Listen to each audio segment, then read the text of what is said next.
Hello, welcome to today's episode of Juicing the Numbers, your statistics and sports podcast. I'm your host, Joshua Tracy.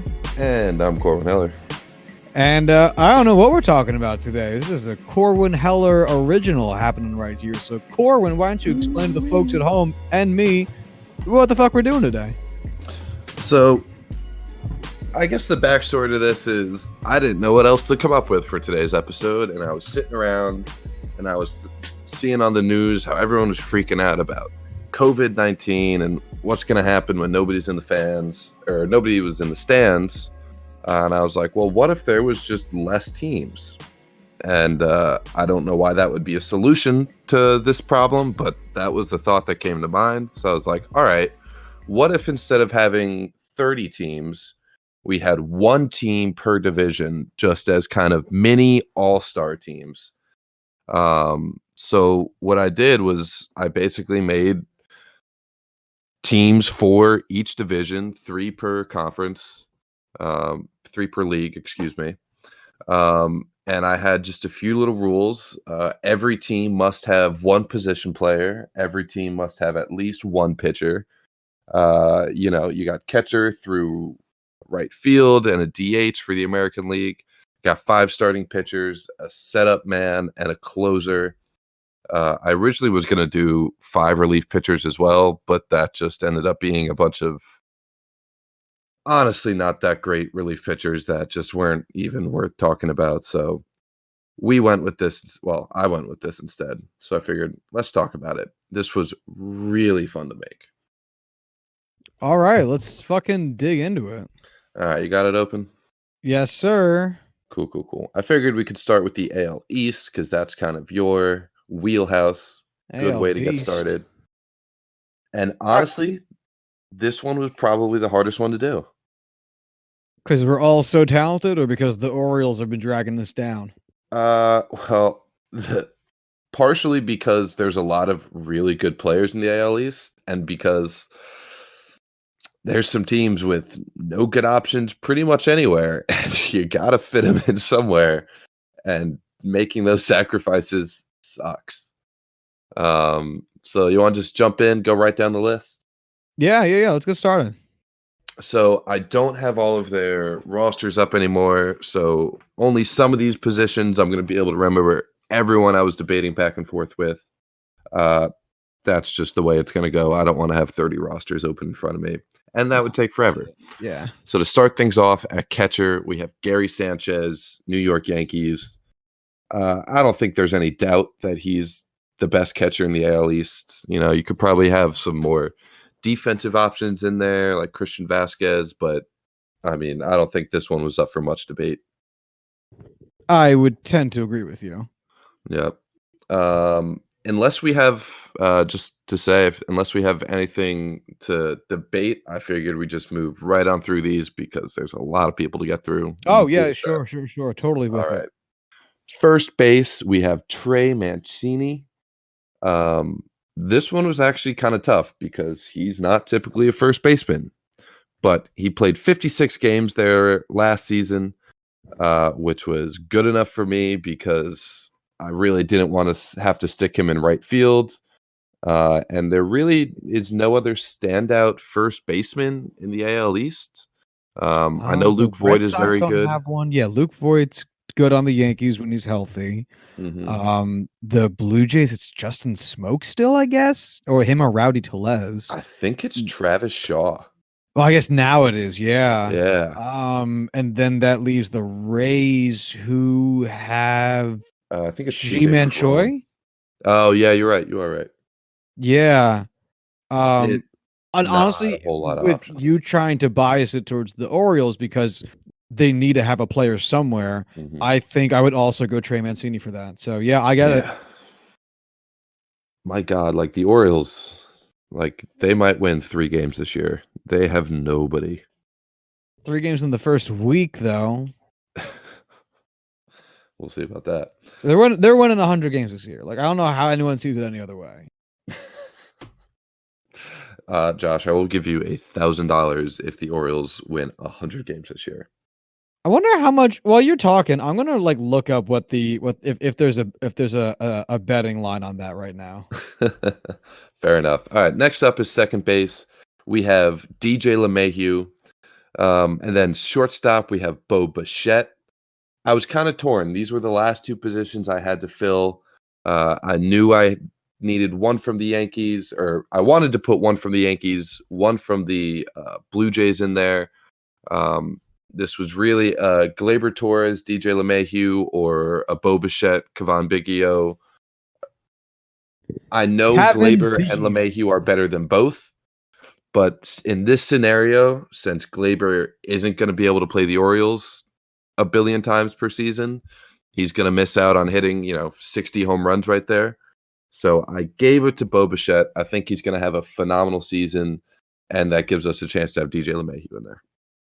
I love this rationale. Perfect. I also spelled LeMahieu wrong, but whatever. There's too many letters. And then third base, Rafael Devers. I also debated putting Vlad in here because the man is going to be a superstar, but technically we haven't seen it yet. And Rafael Devers has already kind of had his breakout season this past year. So definitely had to do it there. Left field, we got Mike Stanton because he is so far and above any other left field in this division. It's stupid. Center field, honestly, kind of bare. I was stuck between Brett Gardner and Jackie Bradley Jr. As much as I would have, or it would have been nice to have that defense in there with JBJ. The bald, tiny white guy is kind of fun, so I put him there. I also thought about Aaron Hicks, but with him going to be out the majority of the season, it just didn't feel genuine. Right field, the Tampa Bay Rays have their man, Austin Meadows, in right field. Aaron Judge, he's better than Austin Meadows, but the Rays really don't have anyone else of note. So I had to squeeze him in there. And then to fill out the batting order, we have JD Martinez at designated hitter. Again, far and away the best guy there at his position. Yeah, that's fair. Any questions, comments, or concerns about the AL East batters? No, I guess we could see Wander Franco end up taking over the shortstop spot here at some point if he ends up living up to the hype. I guess that's really the only contribution I had because that's another Ray. True. No, that's it. All right, so what would you think? Hold on, real quick. What would you think of as a concept? So treating this like a revamped version of the All-Star game, where it's like a series, like because doesn't the NHL do that, where it's like Metro team against Atlantic team, and then the winner of that faces off against the winner of the the Pacific team against the what's that fourth division called? Central. Like what if the MLB did it like this, like the top division in terms of overall record, divisional record, gets a bye. So let's say the AL East gets a bye, and then the AL Central has to play the AL West maybe it's a full length baseball game, but no one cares, or maybe it's a shorter baseball game where still no one cares. And then like the winner of the AL Central versus the AL West has to face the winner, has to face the AL East, and then the winner of that goes on to face whoever won the same exact setup in the National League. Would absolutely love it. I think that would be too. So cool. Because I love that the NHL does that. I think that makes it so much more fun. Yeah. And plus you get to see, you get to see more guys playing it. And it's one of those things where, not all of these guys are going to be actual all-stars. I honestly don't know how many names are even on this list. Not all of them are deserving of all-stars. Trey Mancini, Brett Gardner, no offense, guys, but you're not all-stars. But if this was just another thing they added on without the title, I'd fucking love it. You have 93 cells with people's names in it, but since there's one sub with 3 names, I'll say 95 names total. All right, don't spoil that one cell. I will not. Yeah, no, we told. So just one final thought on it. If they were to do shorter, like sprinted games, like just fewer innings. Like What would 3 or you? 4 innings. Okay, I was going to ask 5 or 7, because I 7 feels like if you're going to keep it that high, why'd you even shorten it? mhm. So I was skewing towards 5. So to hear you around that ballpark makes me feel like four or five's the right number. I it's one of those things where like I would love to see these be actual longer games, be more fair and all that, but at the same time, with 6 teams, if you're trying to do this in one day, that's a lot of baseball. You got to keep it short. It's I don't know. There's a lot of ways you could do this. If it's like a week-long series, Oh god, yeah, no, dude, fuck keep that it shit. long. That'd be great. Yeah. But yeah, I think we have a future episode where we design this, and that would be fucking cool as shit. How Um, would you feel if every at bat during this game was bases loaded? oh my god, Right? that would be horrifying, but also amazing. Or if How like about the inning started with bases loaded, that's what I'm saying. Like every single batter batted with the bases loaded. oh, that'd be crazy. So you just like keep taking dudes and just like throwing them on base because it doesn't Hmm. matter. And then like, you get a single, like there's actually some strategy there. Like you're gonna send 2 or you're gonna send 1, like who's on the base paths? Same question if you hit a double, like is the guy from first gonna go? They'll make Hmm. the scores ridiculously high, which is what I think most people want to see for an all-star game. And like Um, ground rule doubles are now like super shitty to get instead of regular doubles. Home oh runs, yeah. fucking monstrosities every time. Mm-hmm. We should be the commissioners of baseball. Dude, let us I'd run the happily all-star take that game. joint role. I would love this. Yeah. I've just assigned my ideal all-star game.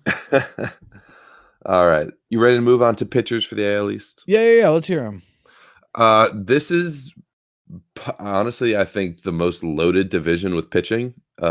Maybe not the most loaded overall, but as far as this scenario, it's nuts how every team has an ace. Orioles close enough. Yeah. And I really wish this was the first time. Well, I don't want to say that was the first time, but this was definitely a big time where I was like, damn, I really wish I didn't have to include every team because, losing out on James Paxton, Masahiro Tanaka, just Tyler Glass now, like you're shorting guys that should be in it. But just to go down the list, we have Garrett Cole, Chris Sale, Blake Snell, Hyun-Jin Ryu, and John Means. That's a pretty fucking dope starting 5. You got 4 aces in there, plus a young guy who's he was an all-star last year, right? Who? John Means? John Means. Yeah, he was. Top 3 finish and rookie of the year. By all means, a step below the rest of the guys on this list, but still a very good pitcher and one of the better, number 5 starters in this little exercise we did.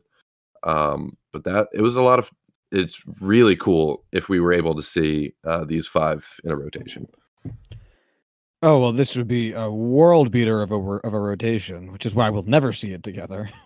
I don't know. The Yankees could unload some of those bills in their pockets. Some of those dollary dues, Dollary dues. as they call This them is down Australia. under. We don't call them that. Yeah. And then I was talking to a friend the other day because I'm going to Cuba in a few months for the people. Now you know.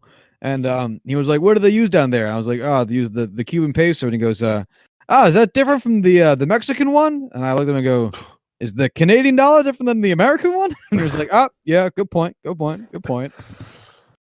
Good on him for taking that in stride. Yeah. There's definitely a lot of people I know that would have been like, "Oh, well, it's you never know." Yeah, no, he owned it. Yeah. Do you want to do starting pitchers and relievers separately, or just talk about all the pitchers at the end? It doesn't matter. It really doesn't. Dealer's choice. All right, let's just talk about Brandon Workman and Aroldis Chapman as the setup and closer for the AL East. Originally, I had it where when I had all 5 relievers up there, it was going to be each team has to have 1 starter and 1 reliever. But again, there's a lot of bad players that would have made this list and just wasn't about it. So Aroldis Chapman, very clearly the closer here. Brandon Workman was kind of I guess he's the next best guy in the division. I know Ken Giles was up there. The Rays have, with their openers and long relievers, there's a lot of options there, but yeah, you also could have gone back to the Yankees and taken one of Zach Britton or Adam Ottavino. Yeah, very true. But I didn't want to double up on relievers from one team, even though I would rather have Ottavino, rather have Britton over Workman any day. No, I get the rationale here. Diego Castilla of the Rays is also a great choice. He's awesome. He was on the list before I cut it down, but I get where you're working with here, though. Yeah. So, all right, let's move on to the Central then. All right, this one, honestly, a lot easier. It really fit where like left field, third base had some arguments there. Catcher had some arguments. Everything else was kind of just, it's perfect where there's one guy that's very clearly above the rest at each position. So just to go down the line, at catcher, we have Yasmani Grandal. First base, Jose Abreu. Second base, Jonathan Schoop. Shortstop, Francisco Lindor. Third base, Josh Donaldson. Left field, Eloy Jimenez. Center field, Whit Merrifield. Right field, Hunter Dozier. And DH, Nelson Cruz. One, I think this is lovely. Two, Jonathan Scope. Because that name is nonsense. And Eloy Jimenez, not a Y sound. Or a J. That's fair. Yeah, no, you know what? Of all the names I'm going to get wrong here, I knew I was going to get Eloy's name wrong because I've gotten it wrong every time I've ever said it. And Jonathan Scope. I know. Dude, he was on the Orioles, and I was like looking, and they must have said it while I watched the games he played. Like they must have, and literally, I didn't realize it until he was on the Brewers. Like that's, yeah. I say them because I hate when I get them wrong, and I'm letting all you lovely people at home know that we get them wrong too. Quite a bit. Oh, so much, and it always feels a little bit racist when you get like the Hispanic ones wrong. And it's not. It's just that you don't have the exposure to the Hispanic names, but like, damn it, if it doesn't feel a little bit worse. No, definitely. But yeah, like there's a lot of good defensive catchers in here. Yasmani Grandal, obviously the best. Yeah, Mitch Garver. Who was it from the Pirates? Perez, Roberto Perez. But again, Grandal is just such a great defensive catcher. Has his good years offensively. So I had to give him the nod there. Josh Donaldson at third base, him, Yoel Moncada, Jose Ramirez. Good options, all three of them, but Josh Donaldson has that history and that ceiling.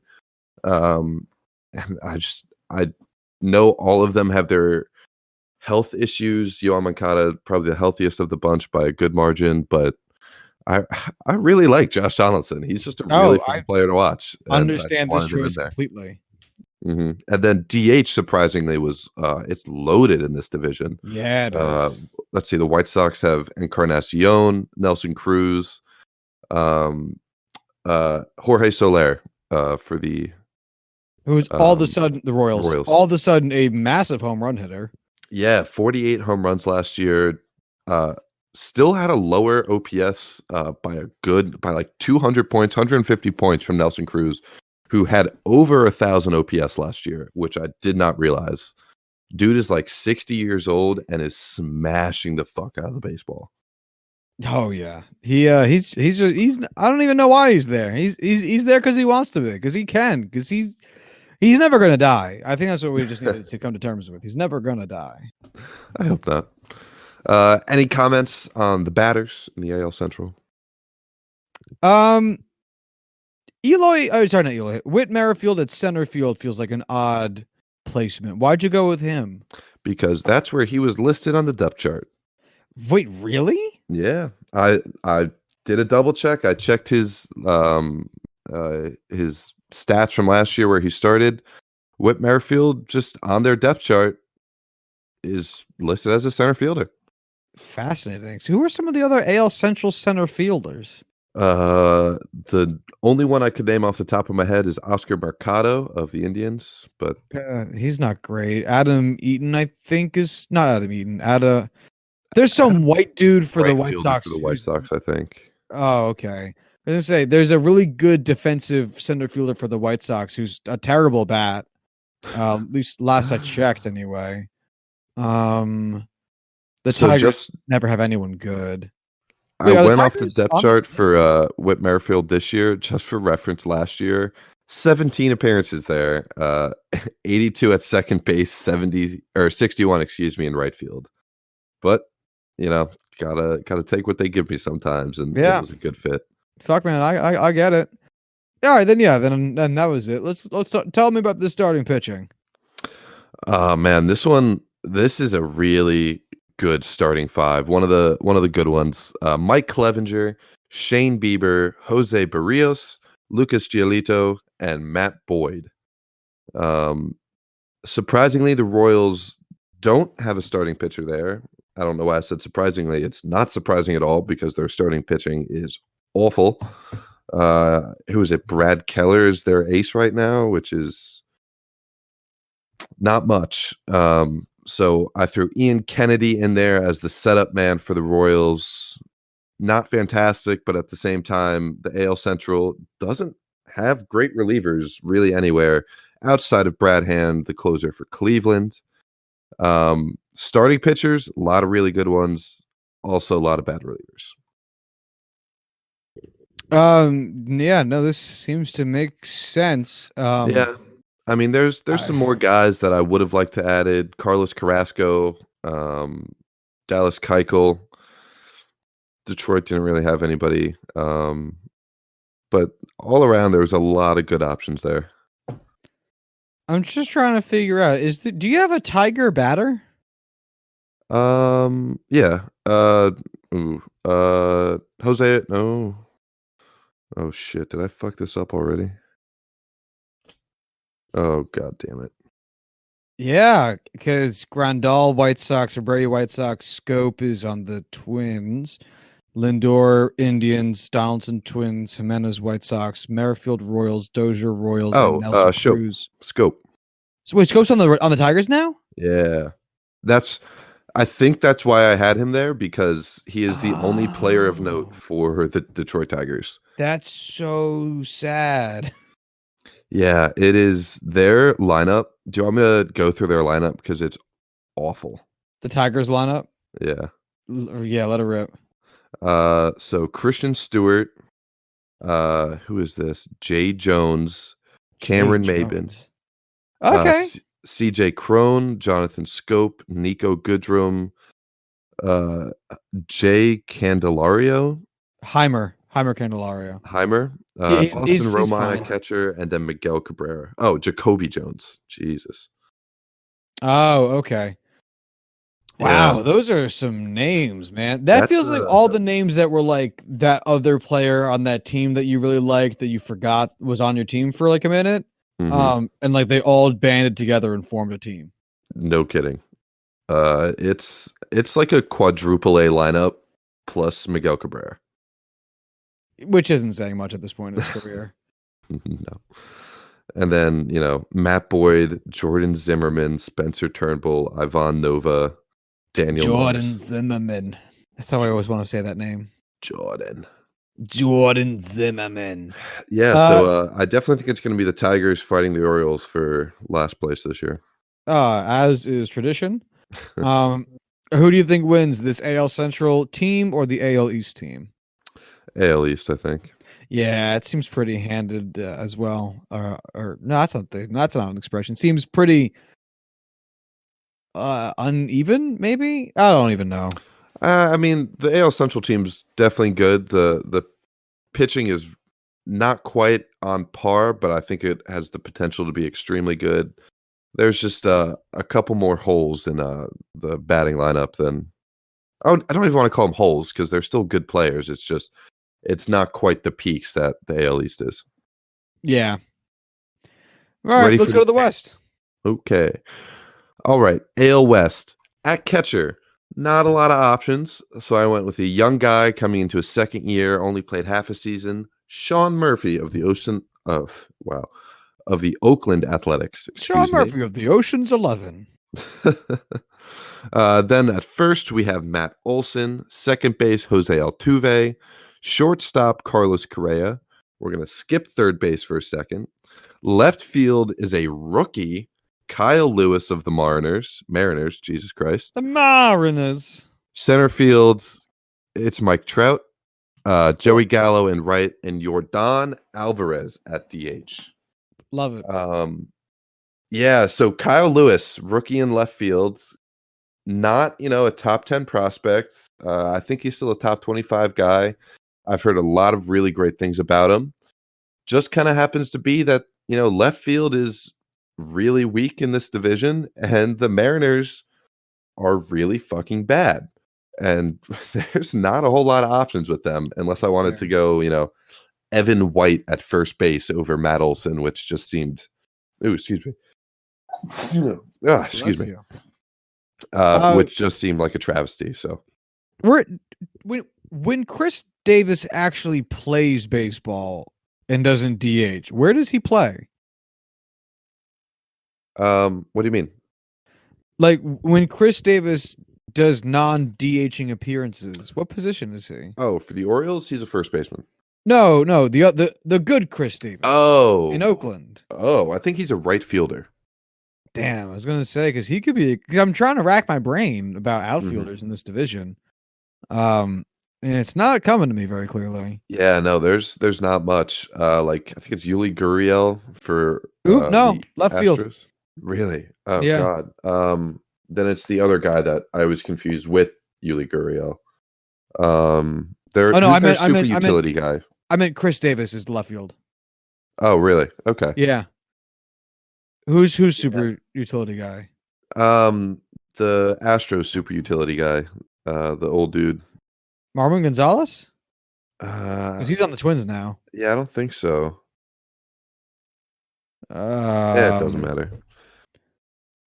I don't know. I assume Yuli Gurriel is still playing first base for them. If it wasn't him, it was probably that other dude. Yeah, him. Yeah, we hate him. So other than third base, do you have any comments, questions, or concerns with the AL batters? Not off the top of my head. I'm trying to figure out a reason to get the Astros out of here, but it's tough thinking about 5 different teams, second basemen and shortstops off the top of my head. Mm-hmm. So I'm gonna say no, but yeah. All right, to third base. There was a lot of tough decisions when I was making this. I could not, for the life of me, decide between these 3 guys because, oh my God, all 3 of them deserve this spot. Matt Chapman of the Athletics, Anthony Rendon of the Angels, and Alex Bregman of the Astros. If you ask me right now, which is the best of the 3, I'd probably argue Bregman has the most potential and is probably the best all around. Rendon has the best bat, and Matt Chapman has far away the best defense. Not saying he's a slouch. Also, because I'm super biased against Matt Chapman, I wanted to put him in here, but I also didn't want to disservice Rendon and Bregman. I can't make this decision, so I'm going to make you make it.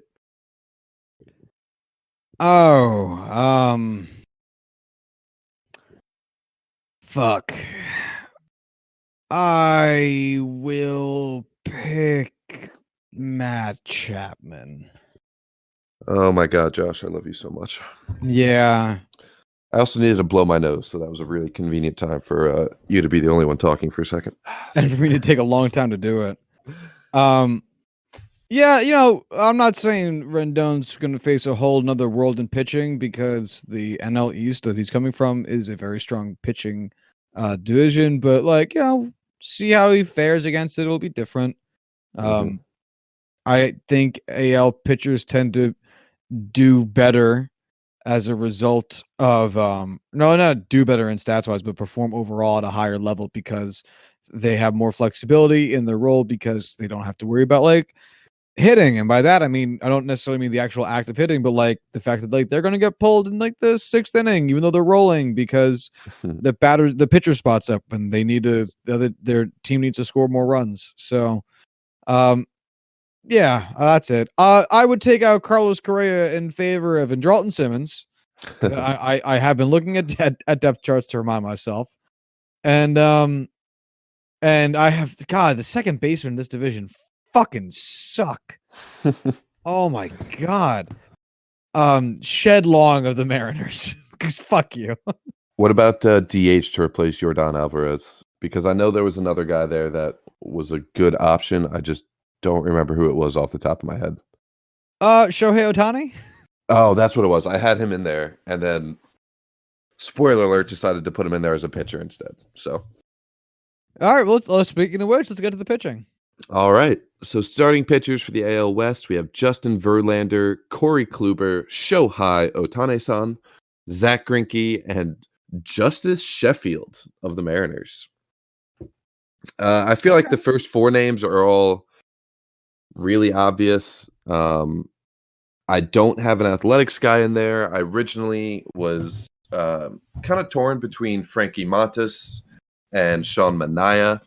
I think both of those guys are very good. I probably would have given Montas the edge there, but I decided to put Liam Hendrickson as the closer instead, along with Roberto Osuna, as a chance to give Zach Greinke a spot at starting pitcher because I think he's better than both of those athletics guys, and I fucking love Zach Greinke.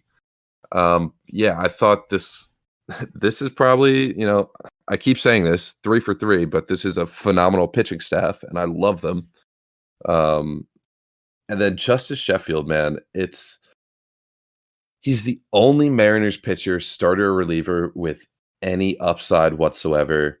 I mean, Marco Gonzalez was their listed ace on their depth chart. Who was their number 2?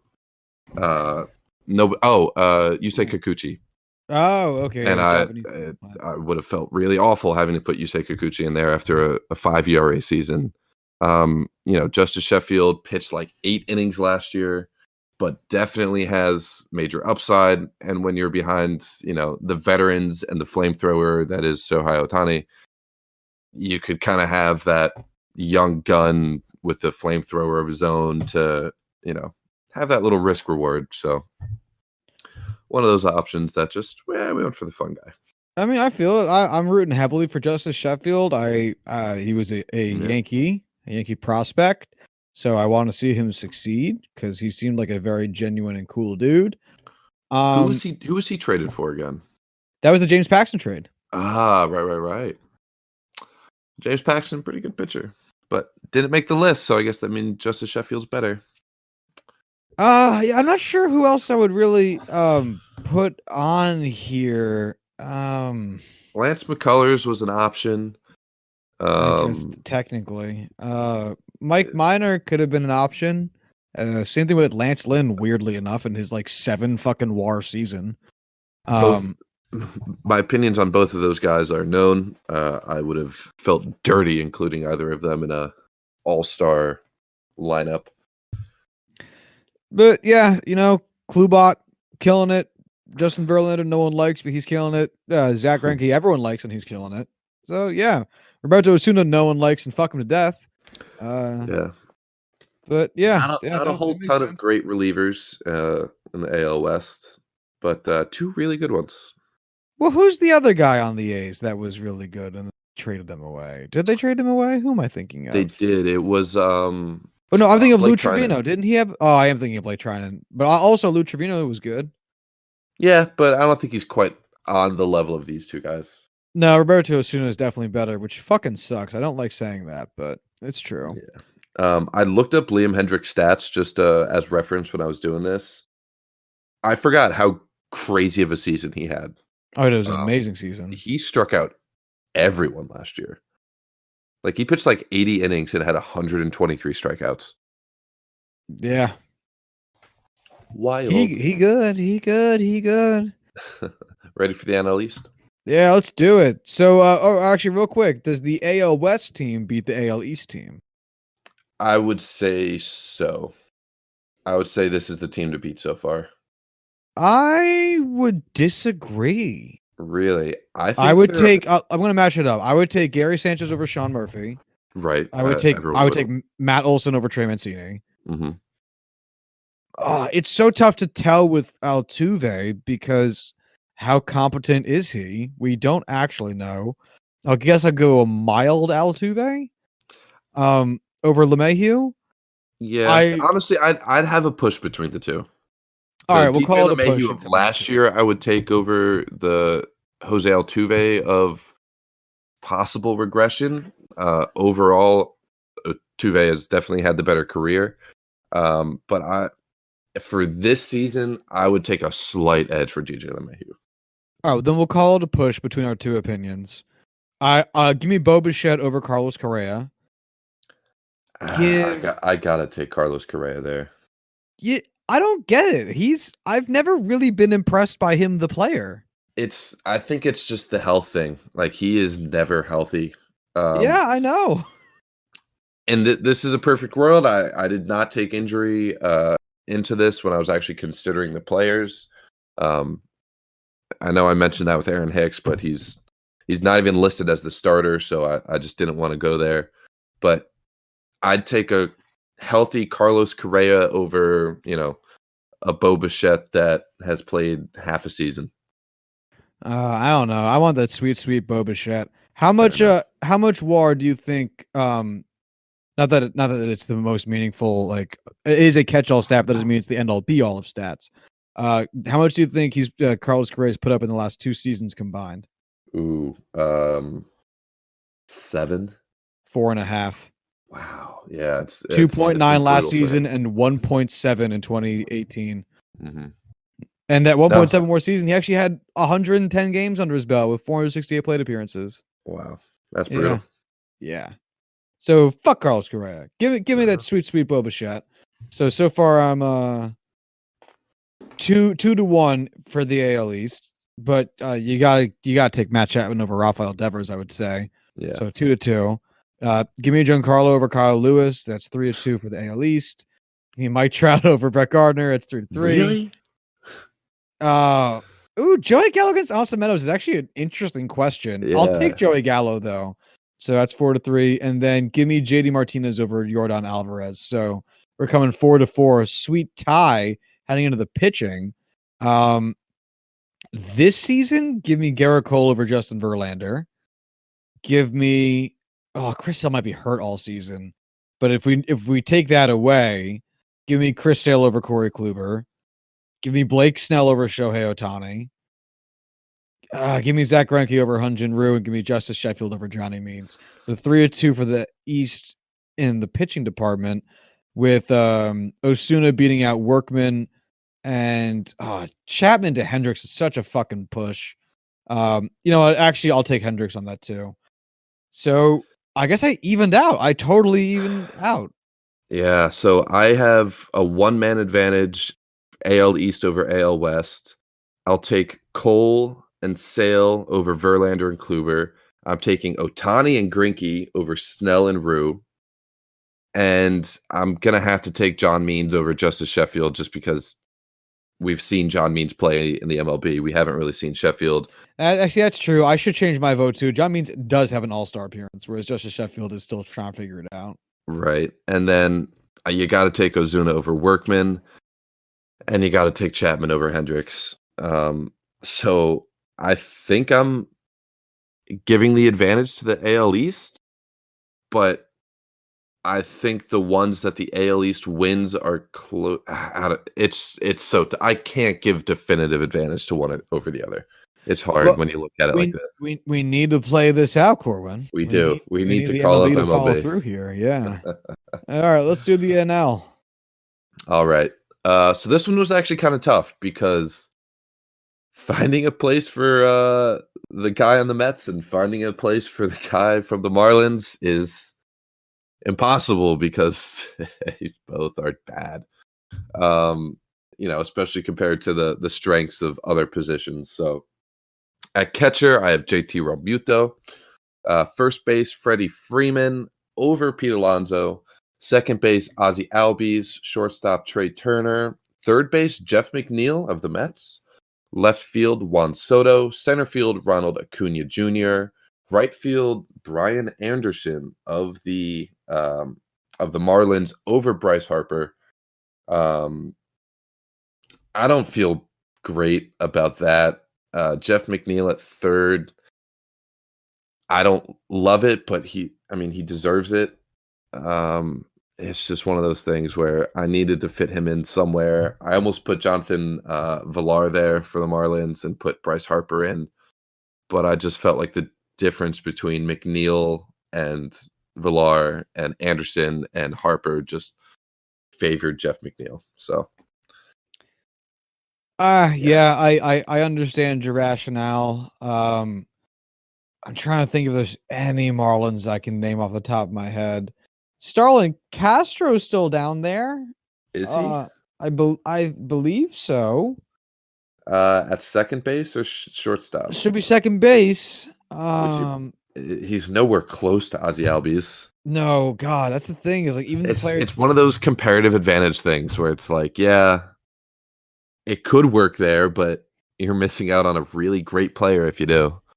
Yeah, no, it's not worth it. No, I think this is pretty much perfectly constructed as to how it would probably go. I would not call this perfect.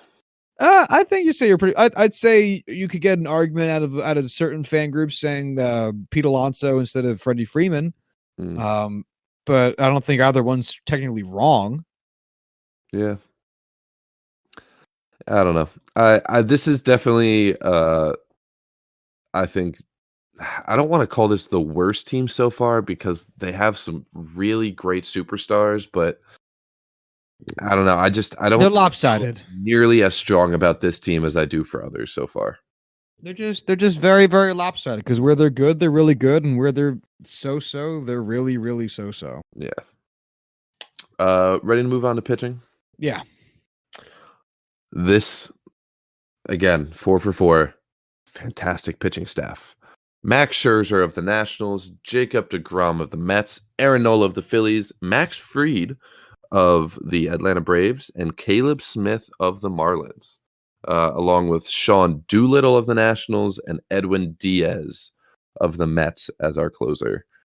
I think I went with Max Fried over Mike Soroka because I love Fried's curveball. It's beautiful.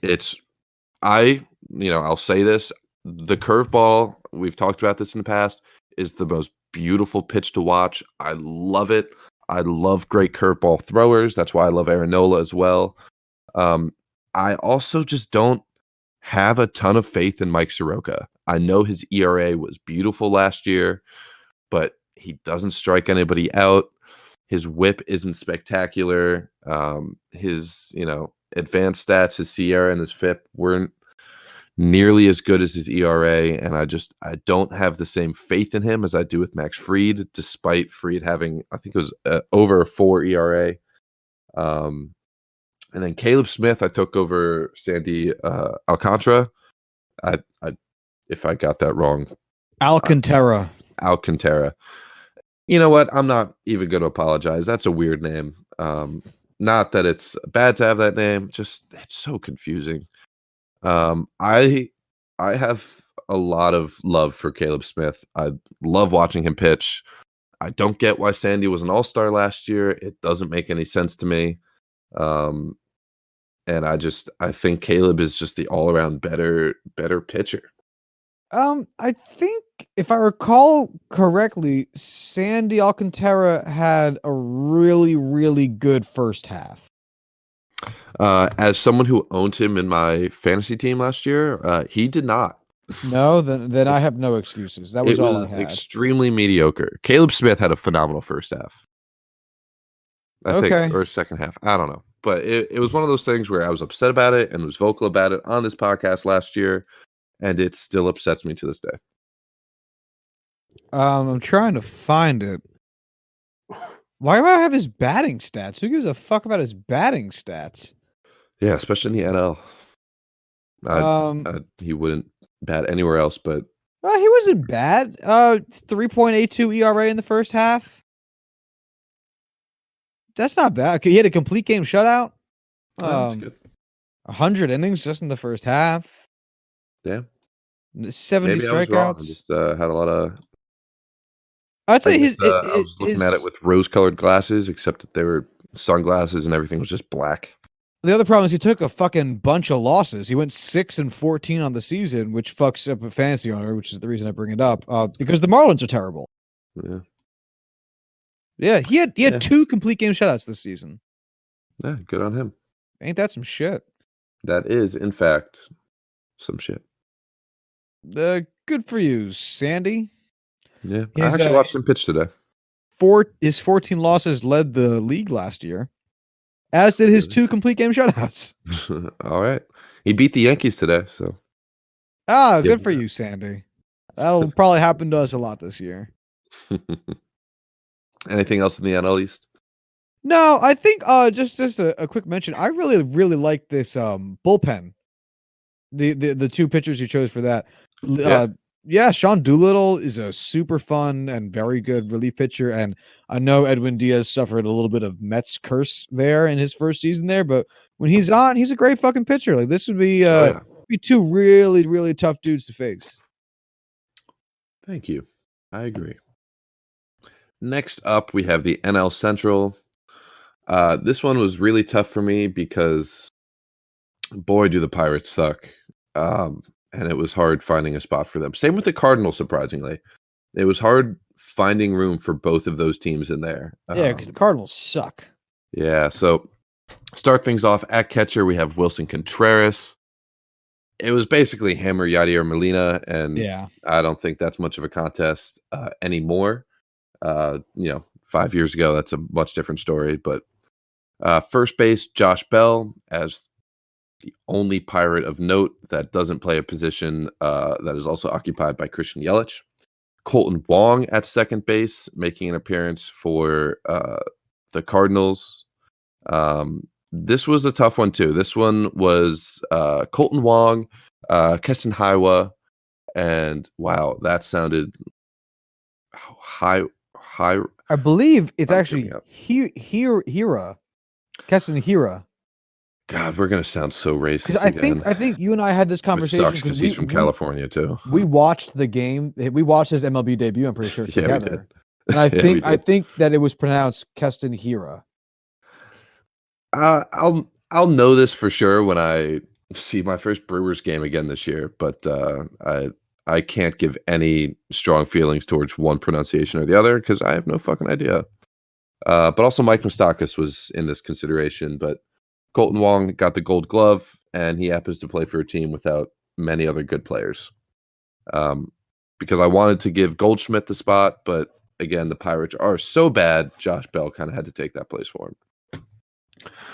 But moving on, shortstop is Javier Baez. Third base, Chris Bryant. Took him over Eugenio Suarez. This was just kind of a gut feeling. I didn't need to put Suarez in there for the Reds. I just felt like Chris Bryant's more of an all-around player. I know Suarez had a monster year last year with all those home runs, but I like Chris Bryant, so I went with him.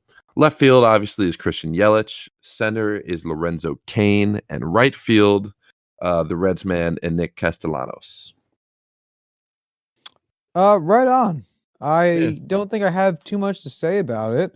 This again feels like exactly all the people you would put on this list. Mm-hmm.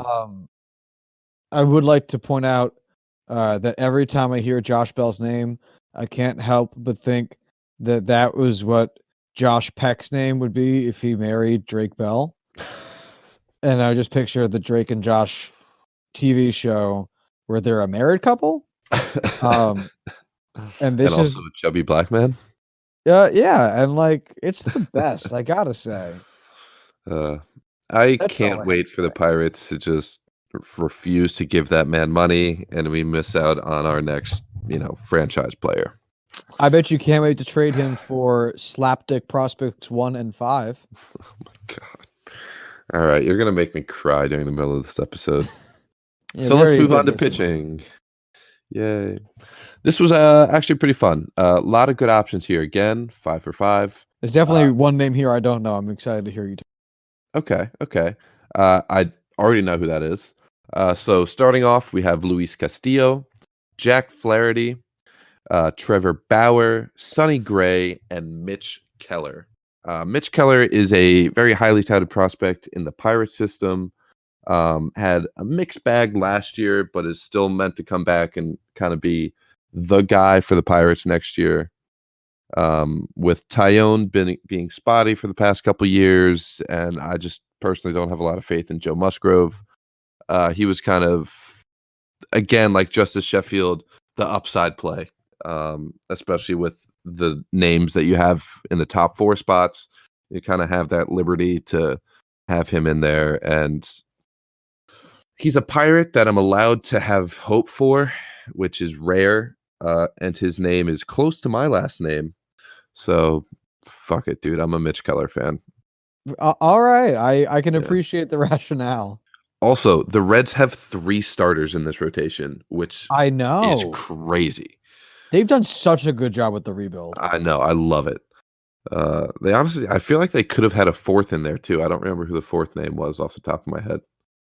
Tanner Roark. I don't know. Definitely not Tanner Roark. Yeah. Definitely not. But whatever. It's there. And then relief pitchers, another good relief bullpen. This is probably my favorite. Craig Kimbrell and Josh Hader. That's an interesting fucking bullpen. Right? I definitely wouldn't want to see either of those guys, probably as much as any one of these other relievers that we have in this, entire MLB list. Josh Hader, scariest reliever around, my favorite reliever. Craig Kimbrell, he's got that weird arm thing, but he's still a good pitcher. I guess for now. Yeah, for now. He's old. Is there who else would you put in there over him? Because there's a couple options, but I feel like he was the big one. Again, racking my brain on the spot for names is never goes well for me. Jordan Hicks would be an option if he didn't just have Tommy John. Yeah. I feel like there's someone on the Reds that's worth mentioning, but I don't know who that would have been. Excuse me. Was there anybody for you? God, it's hard off the top of my head. I'm gonna look up their depth chart. Because the Cubs famously last season had a terrible time with their bullpen. The Brewers, Amir Garrett's the guy I'm thinking of. Yeah. Yep. Hey man, if you want to start a fight with the other team, Amir Garrett's the dude I'm going to take, even if it happens to be against the Pirates. Dude has no fear. Yeah, and dude charged the entire Pirates team for that. It was amazing. Yeah, that was probably, you know what? No, not probably. It most definitely was the most fun game I watched last year by a lot. I watched that highlight. The Pirates were very clearly on the losing end of that. That was one of the most amazing things I've ever seen on a baseball field. I'm trying to think. I know that I'm sure the Brewers have a guy that impacted their team last season, but didn't matter beyond Josh Hader. The Pirates, I don't know anyone on the fucking Pirates. Keon Kell is the only dude of note, and even he's not phenomenal. So then, yeah, no, I got nothing. Who wins, the NL East or the NL Central? Ooh, probably the NL East. Yeah, I think it's a fucking cakewalk for him too. Yeah. Honestly, there's a whole lot of a meh in the NL Central. Like, there's good players all around, but the NL East has some superstars on there. Yeah. Especially pitching. Like, I love the pitchers in the NL Central, but NL East is just unreal. I agree. Let's close it out with this NL West. NL West. Catcher was kind of a weird option. I went with Buster Posey because, again, man, the Giants just have fucking nobody. Then at first we have Max Muncy, second base Ketel Marte, shortstop Trevor Story, third base Nolan Arenado, left field Tommy Pham, center field Cody Bellinger, and right field Mookie Betts. You really could just throw the Dodgers team in here and have a fairly decent team on its own. Fairly decent all-star team. Yeah, like if you had the Rockies plus Dodgers, I feel like the team would be essentially the same level. You replace Tommy Pham with like maybe Charlie Blackmon, maybe AJ Pollock. You have Buster Posey being replaced with Will Smith, and then Ketel Marte is, I don't know, Gavin Lux, but that's still a phenomenal team. And so many superstars here. Yeah, sorry, we've been struggling to get Orioles and Mariners into some of these spots. The Dodgers are a team where you struggle to get some of them out of these spots. Very true. Yeah. Pitching, if you're ready to move on to pitching, I'm ready. About the same. We've got Clayton Kershaw, Walker Buehler, Madison Bumgarner, Herman Marquez. Got that one right. Totally. Johnny Cueto. And then we have Kenley Jansen and Kirby Yates in the bullpen. Man, I left a note in here for myself just to make sure I mentioned it. This starting five would be so much better if it wasn't for the just stupid rule where everyone has to be included. Like Herman Marquez, if we did this before last season, definitely would have made the list. But Johnny Cueto is probably the worst starting pitcher in this. And unless you'd rather have Jeff Samardzija or who was the other guy? Played for the Orioles, played for the Braves last year. Kevin Gausman. Yeah, I was gonna say something with a G. Yeah, Kevin Gausman. Giants. They might be fighting the Orioles and the Tigers for first pick again next year. Those three teams are just so devoid of talent. It's unbelievable. Yeah, I'm looking at their depth chart right now. I don't know who S. Duggar is. I think it's Sammy Duggar. Feels right, but it could also be Sean because I don't fucking know. Don't know who A. Dickerson is. I know who Mike Yastrzemski is in center field. Brandon Belt is still at first. That's nice. M. Dubon at second. Don't know him. Brandon Crawford is still there. Sure. Evan Longoria at third. Fine. A rotation of Johnny Cueto, Jeff Samardzija, Kevin Gausman, Drew Smiley, and then L. Webb, followed by T. Anderson, D. Rodriguez, and Tyson Ross. Catcher is Buster Posey. And the bullpen, I don't know a single name. So Tony Watson's still there, right? Yeah.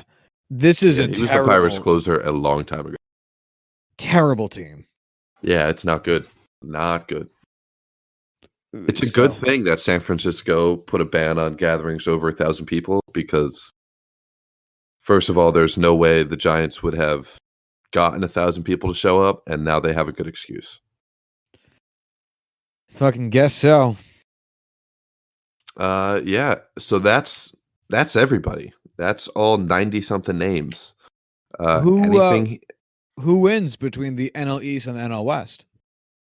I got to give it to the NL West. That's too great of a team.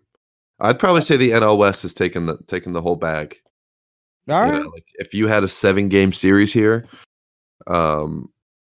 man, like I think the offense in the NL West is better, but the pitching in games 4 and 5, actually, if it's a 7-game series, you're only going to have the 4 starters. So I think they could pull it out, but. So basically what you're saying is you're predicting a Yankees-Dodgers World Series, but with extra steps. Yes. All right. Got it. Incredibly so. I got you. I like this. This is fun. This was fun. I'm glad I thought of this and was able to put it together when I had some time today. I'm proud of you, buddy. I had some fun putting it together. All right. Shall we talk about the developments with the coronavirus in sports? Yeah, we probably should. So the NCAA today came out and said that they're going to be holding the men's and women's March Madness tournaments without fans in attendance. It will just be the teams, essential personnel, and some fans in attendance. So the Big Ten tournament announced the same. Just because I've been following them closely, I saw that the Golden State Warriors announced that they will have the rest of their season commence without fans in attendance. And I know multiple other leagues and teams have had that discussion, and I assume are going to be waiting to hear back as well.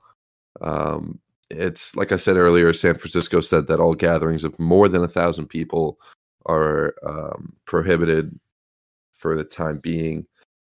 So we'll see how this unfolds. I know there are a lot of colleges that have shut down their campuses. Too many to name off the top of my head, but a lot of those events are going to be either outright canceled or being held without fans. A lot of college football teams have canceled spring practices and spring games. So this is going to be a thing that is affecting the rest of the year, not just the rest of this month. There's going to be a lot of repercussions about this, and it's definitely going to be interesting to see where everything falls. I know we joked about this last episode about the whole playing in silence thing, but genuine question: if you were an athlete and you're going to play in one of these games, would you rather play in silence or ask the powers that be if they could pump in like even dull crowd noise through the speakers just to have background sound? I don't know. Like it's definitely going to be weird. Like piping in sound like that. I know the Falcons got fined a lot when they did that, even with fans in the stadium. Well, that's why they got fined, though. Right. Because they were making it artificially louder. But I feel like there's just so much there's just so much to break apart there that it's hard to say. I don't even know. Like we'd really have to sit down, put together arguments. It's so much. I think if I was a player, I'd rather have the noise, but it does make for a very weird logistical and I guess ethical question for sports because they don't do it. Yeah, the fact that these are like statewide decrees means like it's not even like the Mariners, because Seattle said 250 people was their limit. Really? It's not like the Mariners can even be like, all right, we'll give it a month. It's whenever the city of Seattle decides to lift it. And that's why I don't know if you saw, but the Mariners are apparently seeking to find a ballpark that can accommodate them outside of Seattle.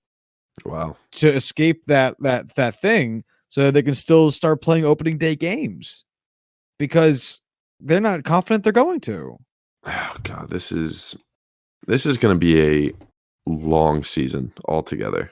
And a really big thing that's going to come out of this is what happens to the concession workers and to the janitors and to the overall operations staff, the game day staff, who are hourly and are basically just de facto losing their jobs for some X amount of time. Mm-hmm. It's going to be big. It's going to be real big. Oh yeah. Like what do the Yankees do with their money? Do they start refunding tickets? Like, do they say is it going to go into a coffer for the thing I just said about the game day staff? Like, how do you the season ticket holders? The city, every city that has a team is going to be losing money because like now you don't get to collect toll fare during game day, and the trains aren't going to be used. No one's going to be paying for that. You don't get to collect tax on all the things that teams would have or fans would have bought in the stadium and all types of things like that. We're looking at millions of dollars. So it's going to be a weird time. It feels very surreal. I'm really excited to start seeing these kind of seeing these games in action, like March Madness most recently. Well, I guess not recently, closest to where we are now.